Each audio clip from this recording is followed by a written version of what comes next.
इतना लंबा लंबा प्रश्न बहुत सारे लोगों से नहीं बनता है, लेकिन आज मैं बताऊंगा सब लोगों से बनेगा। ठीक है, ध्यान से देखो क्वेश्चन क्या कह रहा है। 4 से 5 मिनट के अंदर बना देंगे। ठीक है, ए कोई कार्य को 18 दिन में, बी वही कार्य 20 दिन में तथा सी 30 दिन में कर सकता है। तीनों ने एक साथ मिलकर कार्य करना शुरू किया, लेकिन 2 दिन बाद ए कार्य छोड़कर चला गया।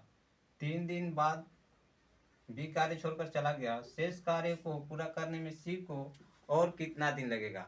ध्यान से देखो, बस ए कार्य को 18 दिन में कर रहा है, यहाँ तक मालूम है।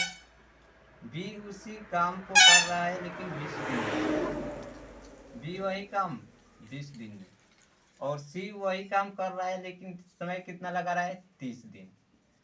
क्लियर है, 30 दिन ये टाइम दिया गया है। ठीक है, इतना समझ रहे हो।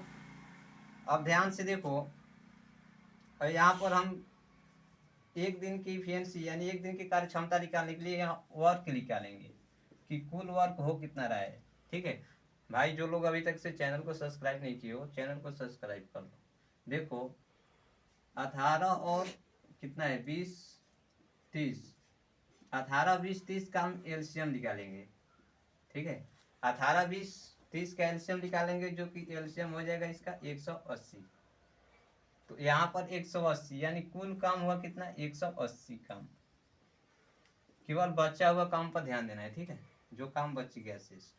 तो अब देखो इफिशिएंसी यहाँ निकाल लिए। तो जब 18 में 180 से भाग करें कितना होगा भाई, 10 काम।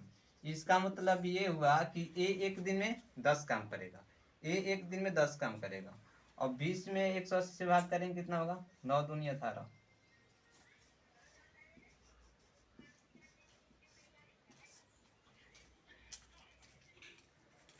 नौ दूनी 18 यानी कि 9 काम। बी जो है एक दिन में 9 काम करेगा, और सी 6 6 काम, यानी सी जो है एक दिन में 6 काम। ए जो है एक दिन में 10 काम, बी जो है एक दिन में 9 काम, और सी जो है एक दिन में 6 काम। ठीक है, अब क्वेश्चन देखो ध्यान से। परंतु 2 दिन बाद ए कार्य छोड़कर चला गया। 2 दिन बाद ए कार्य छोड़कर चला गया भाई। 2 दिन तक कार्य किया लेकिन 2 दिन के बाद चला गया। 2 दिन तक किया लेकिन 2 दिन के बाद चला गया। अब देखो आगे, चला गया। ठीक है, उसके 3 दिन बाद बी कार्य छोड़कर चला गया। 2 दिन तक ये किया था, फिर इसके बाद 3 दिन किया था। तो 2 और 3 कितना हुआ भाई, 5। 5 दिन तक काम किया और छोड़ दिया। तो ये जो बी है, ए है, एक दिन में 10 काम कर रहा है, तो 2 दिन में कितना काम कर देगा, 20 काम। 2 दिन में 20 काम। और ये जो बी है एक दिन में 9 काम कर रहा है, तो 5 दिन में 9 5 45 काम। समझ पा रहे हो ना। ये जो है एक दिन में 10 काम कर रहा है, तो 2 दिन में 20 काम करेगा। बी जो है एक दिन में 9 काम कर रहा है, तो 5 दिन में 9 5 45 काम करेगा। और सी के बारे में कुछ नहीं कहा गया, तो सी शुरू से अंतिम तक है, यानी कि 6 5 30 काम कर रहा है।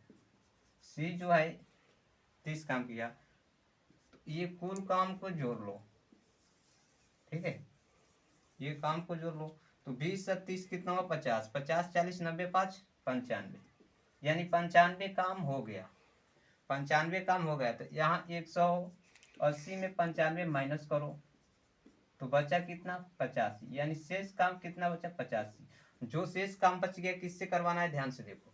शेष कार्य को पूरा करने में सी को और कितना दिन लगेगा। तो शेष कार्य हमें सी से करवाना है। तो जो काम बचा है 85, ये काम करवाना है सी से। सी के क्षमता कितना है, सी की क्षमता है 6। एक दिन में सी कितना काम करे, 6 काम। तो 6 में जब 85 से भाग कर देंगे, यानी कि 14 पूर्णांक 1/6 आंसर। ठीक है, समझ गए।